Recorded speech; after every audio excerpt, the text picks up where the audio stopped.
So there's an example given in the suttas of a blind person who has been told that they have a clean white cloth in their hands. And then their vision is restored, and they see that what they've been given is actually an old, dirty, greasy rag, essentially. And they're disappointed about that. In fact, they might even be angry about being deceived.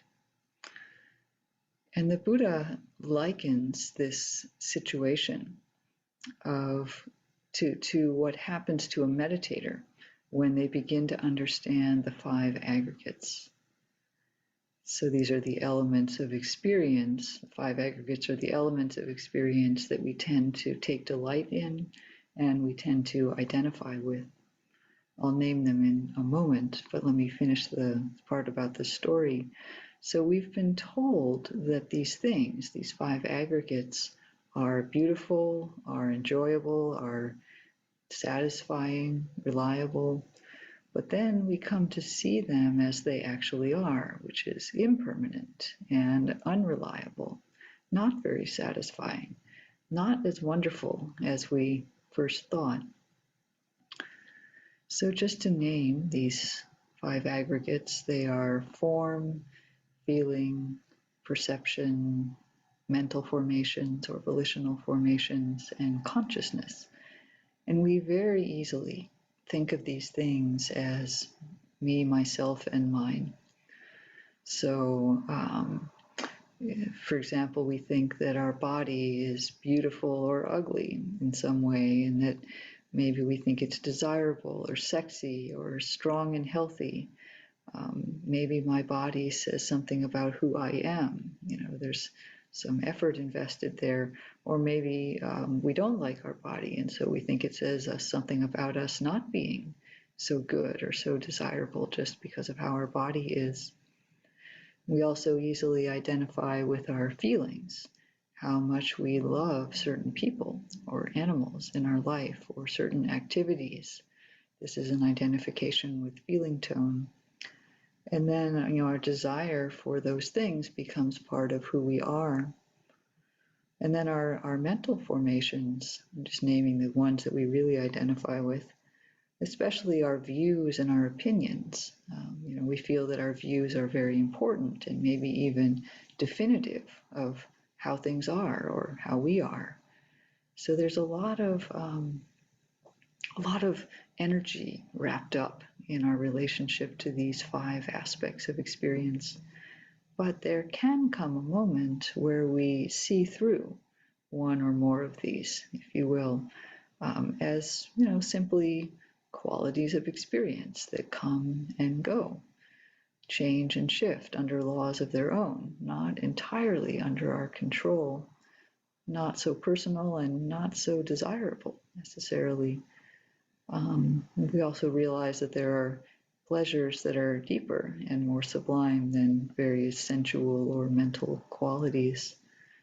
So then we wonder, when we have a moment like that of seeing through, we wonder why we were so caught up. Why was that so important to me when suddenly it's seen as not so important? We might even be a little miffed that we expended so much energy in one of these areas.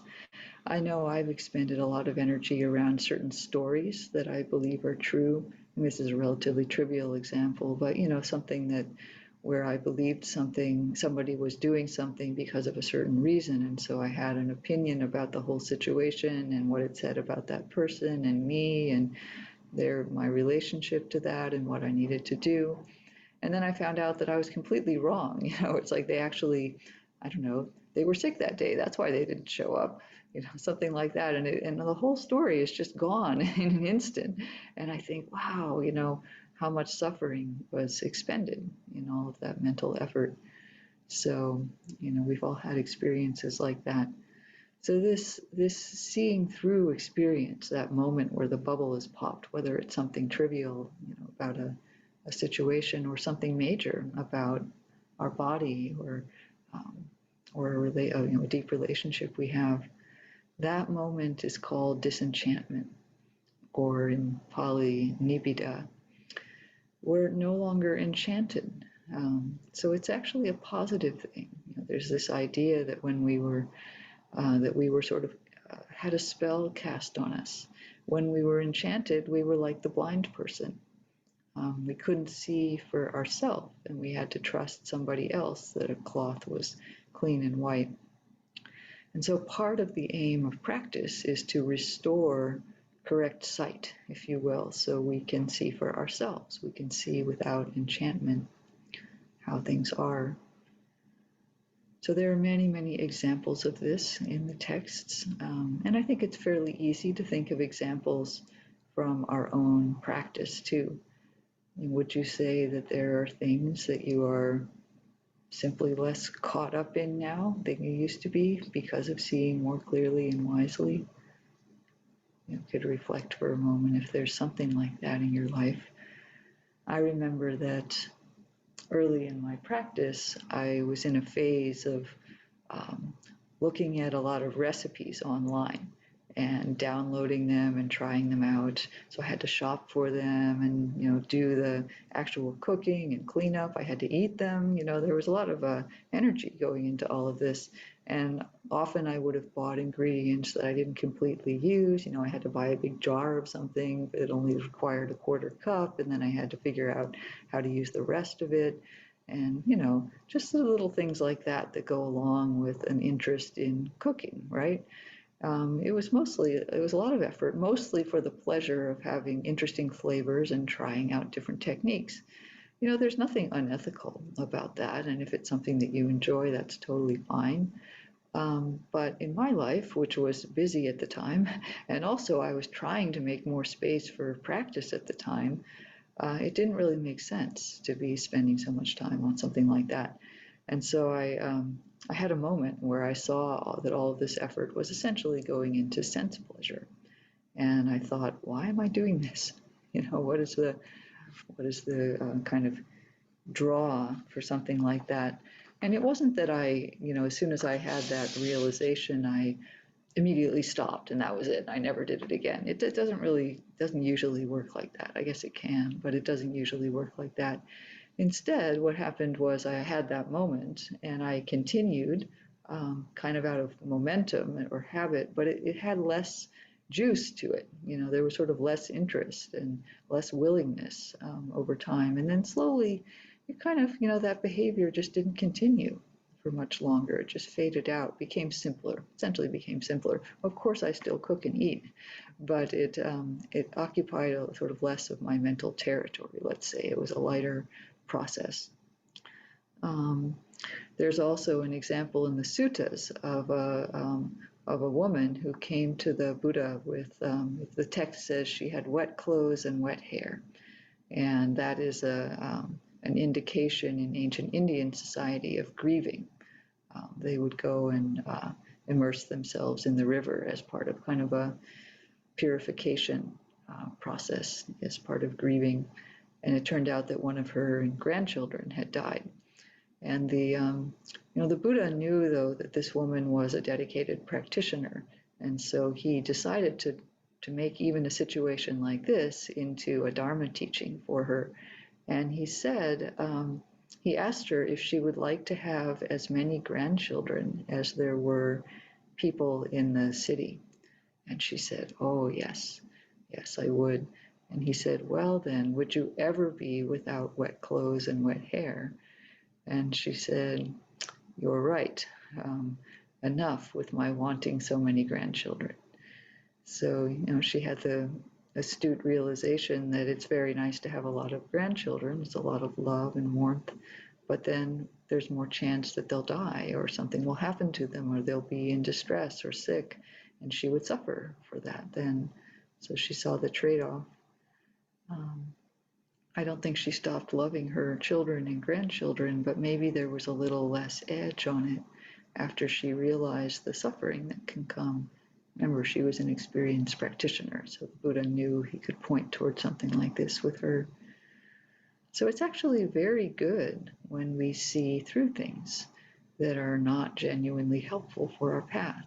such as habits that are not supportive of our practice, or even the way we've added extra onto things, extra amounts of wanting that will lead to suffering later. There's nothing wrong with loving relationships, but if we have that attachment on there, that's what leads to the real dukkha. So I hope this might give some interest and inspiration about disenchantment, about seeing through things. It's not the best word, maybe. We don't really find the word disenchantment very appealing in our kind of everyday lexicon, but we think it might be something undesirable, but it's actually the opposite. It's the first moment of freedom. It's the first moment when we see that something is not actually helpful for us, and we can start a process of seeing it differently, and that can lead toward letting go. So disenchantment is one key step along the path. It's a kind of a phase or a process that we go through. And this other way of seeing that it leads to is another key step along the path. So we have this moment where we see through, and then there's a process after that of slow letting go. And that's what I want to turn to now. Let's explore that process that follows disenchantment. So it helps to know, maybe before we get into this, that disenchantment is possible when the mind is most possible, let's say, when the mind is in a state of equanimity. So we have to have some degree of balance in the mind. Even if we're suffering at the moment, and that's when we're able to see through, we have to have enough equanimity about the situation that we're able to step back and see that suffering there. There has to be some distance in the mind. So basically the mind is without a strong amount of for and against. It's a little bit balanced. And when we can see, and that's the case where we can see clearly like that. And so then we can experience this other way of seeing, which is called Viraga in Pali. We have Nibbida, of becoming disenchanted, and then there's Viraga. And that word has two translations, both of which are accurate, and each of which offers some different view into what's going on. So I want to go through, talk about both of them. One of them is dispassion. And remember that the original meaning of the word passion is suffering.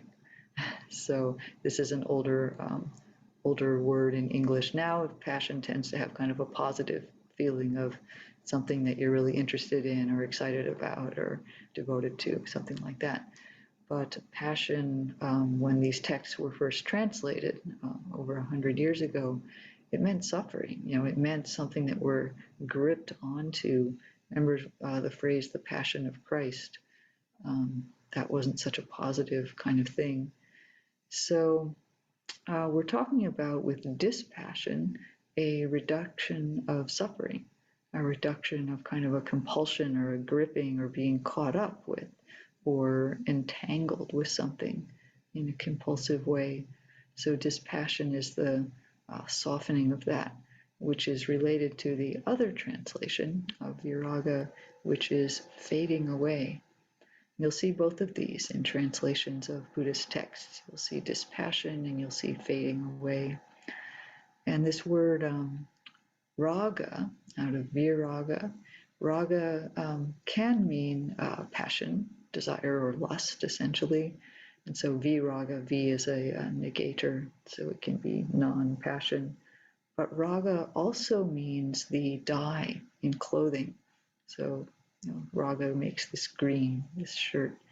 So viraga is fading away, like when you wash your clothes a lot of times and they look faded after some number of washings. That's what's going on in the mind. And I love this is also something that's going on in the mind, is that as we see again and again that something is not really so exciting, not really so desirable, not really so satisfying, each time we're washing it through the mind, washing away our passion for it, letting it fade. So again, there can be a sense of, well, I don't want that. I want my life to be vivid and dynamic and exciting and filled with color.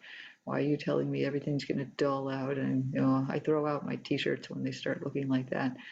But again, this might be a misunderstanding. So I want to talk through, instead of thinking of this abstractly, and we might think about let's talk about the experience of Viraga, and I'll point towards some things so that maybe you can start to identify this in your own experience. So when I realized that cooking was something I was caught up in, that created the conditions for me to just gradually have less interest in the complication of it. There was no diminishment of joy in my life because I wasn't caught up in recipes and techniques and things like that. Actually, there was just kind of a peaceful settling out of that extra energy that I had around that activity. In fact, I probably became available for more joy because my mind was more relaxed. There was an availability there that wasn't there before. So the fading away that characterizes Viraga is often a gentle, easeful process that also brings ease and relief from the prior passion that we had, the prior compulsion. So we're not against our prior way. That's why I talked about not being for and against, being a condition for having this process happen. It's not that we say, oh, that was bad, that was wrong what I was doing, now I'm going to not do that, I'm going to do the opposite. That's still a lot of wrangling going on in the mind. Instead, there's just this kind of settling out. It's just not as interesting as it was before. We're just letting it fade naturally. This also happens, by the way, naturally as children grow up. So, like when you were 5 years old, you might have really liked a certain, I don't know, action figure or stuffed animal or doll or game. And it was really fun. It was so, you did it for hours and your parents wondered why you were so caught up in that. But that was your thing when you were 5. And then when you got to 6 or 7, that wasn't the thing anymore. You were on to the next thing.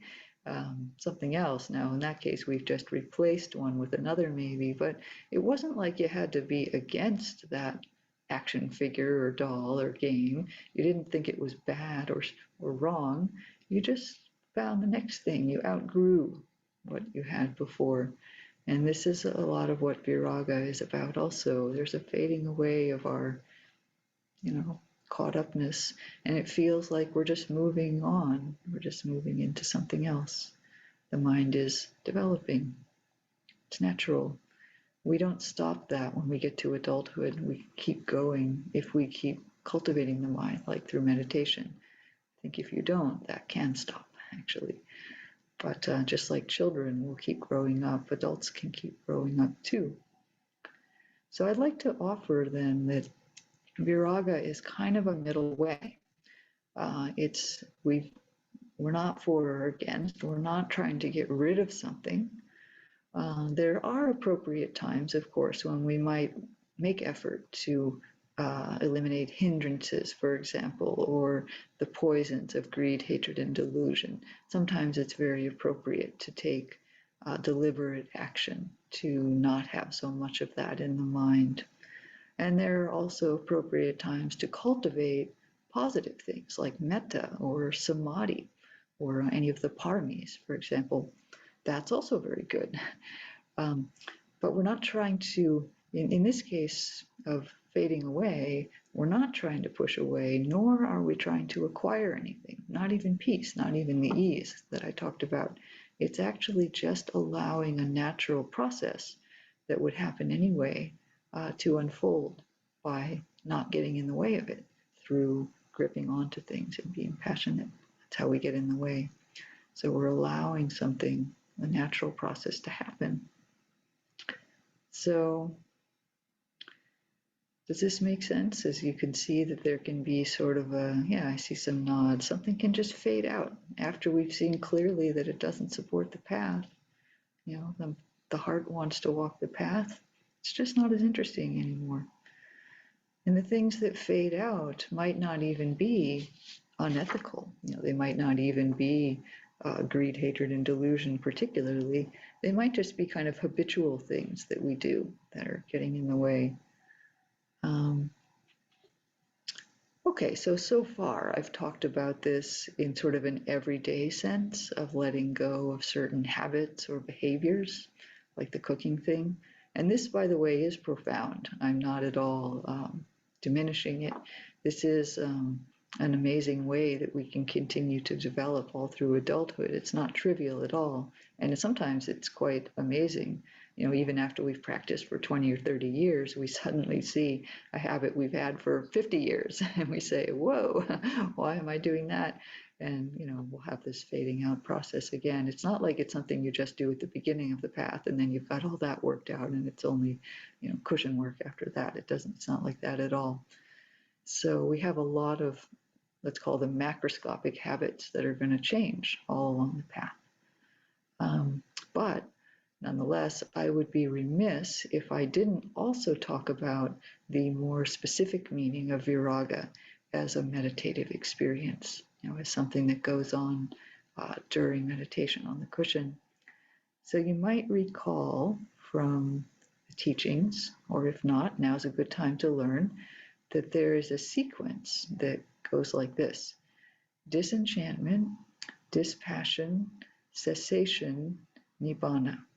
And you may have sort of read this abstractly. They are nibbida, viraga, nirodha, and nibbana, or sometimes it's vimutti, which is liberation, instead of the last one. So this is a stock phrase that's in many suttas. I just pulled this one out of the Fire Sermon, which is the third discourse that the Buddha taught. Seeing thus, the instructed noble disciple experiences disenchantment toward the I, toward forms, toward I consciousness, and there's several other things, toward feeling tone. Experiencing disenchantment, she becomes dispassionate. Through dispassion, her mind is liberated. When it is liberated, there comes the knowledge it's liberated. She understands destroyed is birth, the holy life has been lived, what had to be done has been done, there is no more for this state of being. So this is a classic declaration of complete freedom, of arahantship. But it goes through disenchantment, dispassion, liberation, and then the knowledge of liberation. So this is, or the other one that I read was disenchantment, dispassion, cessation, nibbana. You'll read that one also. So these are all just kind of words that we read the first time. We probably don't think about, well, let's see, what experience exactly does that correspond to? Because in the mind, we have a little block that says, well, I'm not an arahant and I'm not about to declare that. So, okay, whatever. These are some technical Buddhist terms that I don't need to think about. But we can at least notice first at the top level that viraga is part of a sequence that goes toward freedom. And I just said it was a natural process. So there's a natural sequence unfolding here that would happen if we let it.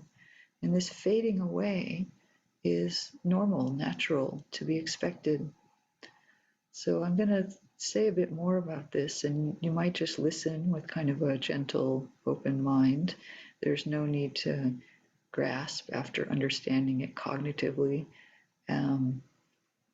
Just listen and let it land. And if it doesn't land, that's okay too. That's fine. I'm going to borrow a little bit in what I say after this from another teacher named Rob Burbea, from his excellent book, Seeing That Frees. So here's a quote from that book. A meditator practicing diligently will notice that often, through many of the insight ways of looking, the perception of phenomena will fade to some degree. This is a meditative experience. It may be a little, a lot, or completely, but even as attention is focused on an object, for example, a pain somewhere in the body or body sensations as a whole, when the view releases clinging enough, one way or another, the experience of that object under view begins to soften, blur, and fade. Have you ever experienced this? I've seen this with pain. So you look at pain, you've been told, you've given nice mindfulness instructions, just be mindful of the pain, just sit there, don't say pain, it's too abstract, okay, burning, pulling, stretching, we're trying to find actual experiences. But if we're able to look, and notice that it said when the view releases clinging sufficiently, so that's that equanimity, if you have enough of not being for or against the pain, you're not being mindful of the pain because you want it to go away secretly. By look at this, maybe it'll go away. So if we release that, then we can have the experience of, if you just look at the pain, you start to realize that it's not so clear exactly where it is. We know it's in the knee, sort of, but we go there. What's a knee anyway? It's just, in awareness with our eyes closed, it's just some general region. And then we realize that, it's not exactly clear where it is. Or maybe we say it's there, but then the next second it's over there, And then if we keep looking, there's kind of this easing of it in a certain way. So if we keep looking, or body sensations as a whole, many meditators have experienced that the boundaries of their body become blurred when they get just a little bit of concentration. And there starts to be sort of less clear the shape of the body. Sometimes people panic at that idea. They realize, I don't know where my head is, and they sort of jerk back. But this is what Rob Rebea is saying is very profound. He's saying this is normal. If you look at things, they fade. Whoa. So it's important to understand that this comes from how we are seeing. So he says when we see with the insight way, so that means that we're, in that case, things will fade. So we don't make things fade. We don't want them to fade. We don't not want them to fade. It's okay if they stay. But if we look at them with a sense of, this means either impermanence, so allowing them to change freely, or unsatisfactoriness, that develops dispassion, knowing that they're not going to do anything for us. We don't need to be for or against them. Or looking at them as empty, as not self, just a little blurring out any sense of my, but just letting them be conditions that are flowing in the present moment. Any of those insight ways of looking, if you keep looking, the object will fade. So when we just abide in our experience of it without passion, remember, dispassion, this is what will happen. So could it be that passion, whether desire or aversion, is part of maintaining an experience?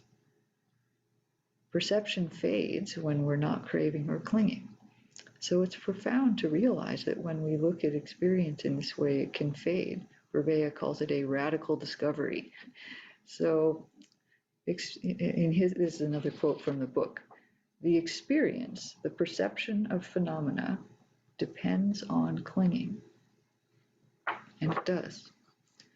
So here's an exercise to try if all of this is sounding a little bit abstract, or you're worried that your meditation isn't dispassionate enough that you'll be able to see things fade.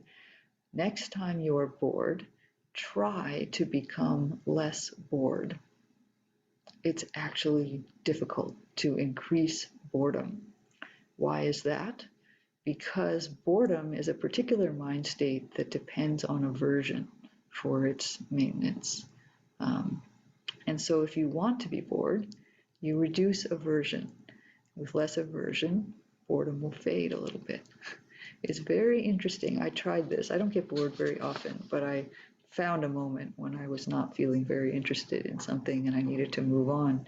And I tried it, and it's true. If you actually try to make yourself less interested or less bored, and try to make yourself more bored or less interested in things, you reduce aversion. You reduce the aversion that's feeding the boredom of that. With less aversion, there's less clinging by definition, because aversion is a form of clinging. Less clinging, less experience. Very interesting. So please observe this. Now, observing this in meditation does require a willingness for perception to fade, and that is where a lot of people don't get to it right away. So we have to be willing for experience to get a little bit fuzzy or blurry or soft. And first of all, can you do this and still be attentive? It's easy if experience starts to fuzz out, the mind also starts to fuzz out. And so then we have a hindrance going. We start having dullness or non-mindfulness, something else going on. And so then we're not able to have a subtle experience like dispassion happening. And the other thing that happens, either we become less attentive or we become fearful. We actually want experience. If things start going away and it's not exactly clear what's going on and it's very subtle, the mind is like, give me something to hold on to. And so the mind will grab something, and that is what? Passion, and then phenomena come back. So you'll have to do this a lot of times to really observe that when we are truly dispassionate, not clinging to or not wanting experience, it will fade out. It will become softer and lighter. You can come to appreciate that this is really nice, actually. Nothing's bothering you. Nothing is poking at you. Nothing is weighing on your consciousness. It becomes, I'm making light of it a little bit, but I'm doing that to make it sound more appealing. So it's very interesting. So we learn, we do. So I encourage you to explore this. See if experience starts to fade, if you can just let it keep fading for a while. It may not. Remember, we don't want things to fade. If you want something to fade, then you've introduced what? Clinging, wanting. So you can't want it to fade. You can't want it not to fade. So just sit there, and if you're able to abide without a lot of clinging to things, you can see the process just happen naturally for a while, and then an experience will come back. That's just how it is. But to see if this is there. So we do learn. I want to circle back to a sort of a subtlety. We learn that experience is impermanent, and I don't think anybody has any doubt that that's the case, right? Does anybody not think experience is impermanent? Okay, so, but we can sometimes get attached to the idea of impermanence and apply it, just apply it onto things. So when things do arise and pass, but they don't arise and pass randomly. Because we don't have a lot of total control over things, we get the idea that, oh, I just sit here with awareness and stuff comes and goes into awareness. I don't have control over it. There's a sound, there's a body sensation. This is a nice way to practice. It is a useful way to practice, but it's not actually the whole story, is that things randomly pop in and out of consciousness, and our job is just to kind of be there and let them come and go. That's the impermanence way of seeing things. But the Buddha identified a pathway by which things fade. Specifically, they fade because of disenchantment and then dispassion, and that leads to liberation. There's a pathway of dependent cessation that is not just random coming and going. It's something that will happen if we let it happen in the mind. So the Buddha discovered a particular pathway through the changing experience that we're in. The point is not to just sit there and experience and changing experiences, coming and going, and that's at some point the mind lets go. Of course it could, but this is a particular way that things can dependently let go. So please observe, reflect, and experiment. Don't take my word for it, and don't just think about it. Try practicing. So this is an interesting and subtle aspect of practice. I'm not entirely sure. I wasn't totally sure about trying to explain it in an abstract way like this, but I hope I've pointed to enough specific experiences that you might try to start to see this rather profound effect that can change the way you experience the kind of meditation you can get into when the mind is fairly settled. So don't be like the blind person, thinking that the aggregates are enjoyable and reliable. See them as they are, simply as conditioned things. And then with that, we don't need to be for or against them, and the experience of them can start to fade. Habits, going back to the macroscopic habits, as I said, habits that we have can suddenly simplify, can purify, things that we're doing in our life. We don't need to do all of them. And then in meditation, you might find yourself willing to discover this pathway: disenchantment, dispassion, cessation, nibbana, or disenchantment, dispassion, liberation, knowledge of liberation. This particular channel that runs through experience where it's impermanent in a particular way and will eventually go away. So tonight we've talked about disenchantment and dispassion, nibbida and viraga. If it wasn't of interest, don't worry about it then. You can just leave it here, let it go, it's no problem. But I think it's important to touch on some of these kind of lesser known topics from time to time. This seemed like a nice opportunity. So I'll stop there and see if there are any questions or comments from the screen or the room. It's very exciting to have a person here.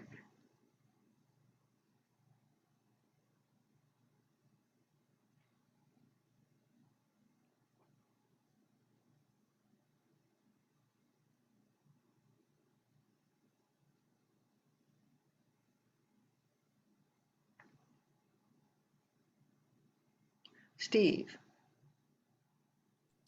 I just want to appreciate all that went into that.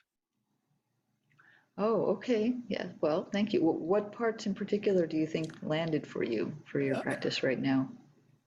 The only part that didn't land was trying to become less bored. I can't wrap my head around that example.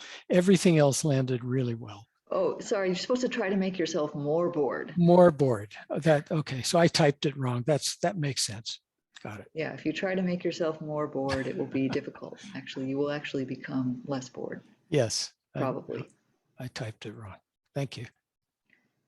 You have to choose particular ones. I chose boredom partly because Rob Burbea gives that example, but when I thought through it, I understood that boredom is a particular state that always is there because of aversion. If you try to choose something like pain, try to make it more painful, you actually can make pain more painful sometimes. And that's because pain intriguingly relies not only on aversion, but sometimes on desire for its presence. And so in that case, you can actually increase pain by looking at it and by trying to increase it. And yeah, but boredom in particular is one that is really, I think, only aversive.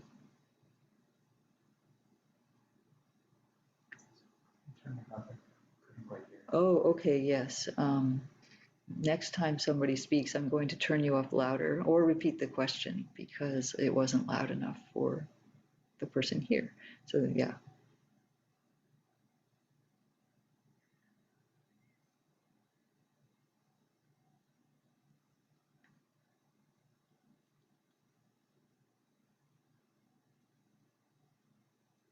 Other comments or questions? Sandy. I was kind of caught up with your image, not your image, I was making the image, but your description of the difference between sitting and observing just phenomena arising and passing away in this sort of steady state fashion versus the idea of observing them with an eventual tendency of things kind of fading away, even though you're being attentive and paying attention to that. That I don't know, that tweaked my physics bone for some reason, but it seemed like a very interesting and in some ways kind of profound difference in terms of how you look at the meditative experience. Could you say anything about that? Yeah, it is a profound difference. It's not that one is better than the other. I want to say that clearly. It's just a different approach. It's just that there are some hidden, I guess what I was trying to reveal, and maybe not as clearly as I could have, is that there are some hidden views in place around our ways of looking at things, even insight ways of looking at things. And so when we say rest in receptive awareness and let things come and go in and out, that relies on a little bit of an unseen assumption that we can be a neutral observer, and we don't have any participation in what comes and goes. The understanding of the mind offered in Buddhism suggests that this isn't actually the case, is that we do have something to do with things, with what comes and goes, even if it's not controllable by our will, which it isn't. So it's fine to sit and rest in an open awareness and be not dispassionate about what comes and goes, and then we're observing through the lens of anicca, and that can be liberating. The heart learns that there's no point in clinging to stuff that's just coming and going. Why would it try to grab onto that? So there's an important learning going on, and there is a pathway through that to letting go completely, to liberation. This is a different lens that we put on, more of a dependent arising kind of lens or emptiness lens.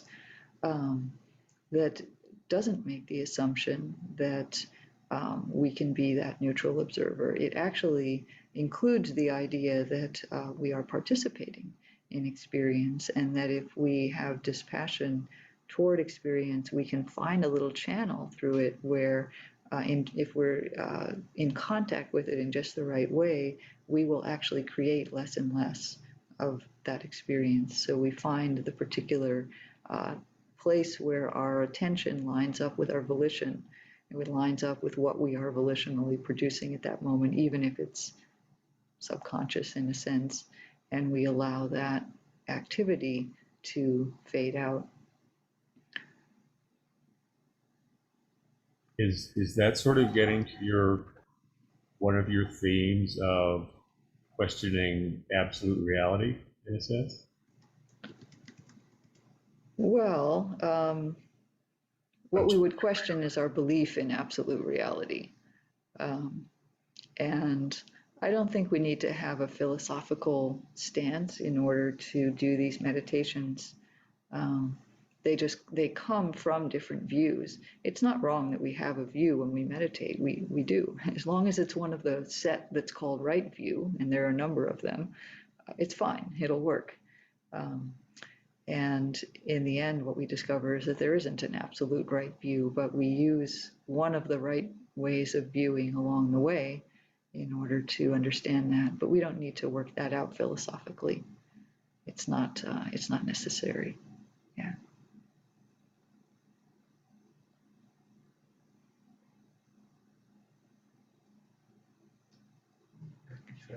Yeah, please. I'll repeat it. I don't think you're going to be able to speak loud enough. Yeah. The progression of staying with something and as the craving or aversion fades, the perception fading. For me, I was thinking in moments of having blame for something outside, and then locating the pain, like drawing into the pain inside, like I think of it located in my heart, and then that being in that place, the kind of solidified judgments or blame just kind of dissolve, and it's like, oh, you don't even, they lose their substance. That's kind of what I was reflecting on. Okay. So Sada has offered a reflection that for him, when he thinks about seeing and then seeing clearly and having perception fade, it reminds him of the times when he has had blame for something outside, and that comes with maybe a feeling of pain in the heart. And then as there's the clear seeing about what's going on there, there's a fading of that internal experience. Did I capture that relatively correctly? Like the seeing clearly is actually turning towards the pain itself. Okay. And that's in that movement, what seems solid, which is the view that seems solid, kind of dissolves. Okay. So the turning toward the pain is a turning inward, and then what seemed solid, which was a view about this situation, will naturally dissolve. Yeah, I think that's a nice example of an everyday example of disenchantment. Well, not only it's an everyday life external situation being brought to the inner experience of it. And seeing, that's that seeing through, that disenchantment leading to some fading of the pain in the moment. And then maybe over time, there would be also, if you do this multiple times, a fading away of the tendency to blame, because you know already that it's going to lead to this inner pain. And so there would be less interest in the heart in engaging in that pattern in the first place. So that itself would fade. Does that make sense, as a sort of a longer scale fading as well as the immediate fading? That's a nice example. Thank you. Yeah. Yeah. Oh gosh, I see that we're 4 minutes past, so one person has already dropped off, but thanks for staying this long. And great, this was kind of fun. So we'll continue next month. Be well, everyone. Take care. Thank you, Kim. Bye-bye. Feel free to unmute. Say goodbye. Here, I'll turn it. Nice to be here. Bye. Bye, everybody. Bye. Thank you, Kim.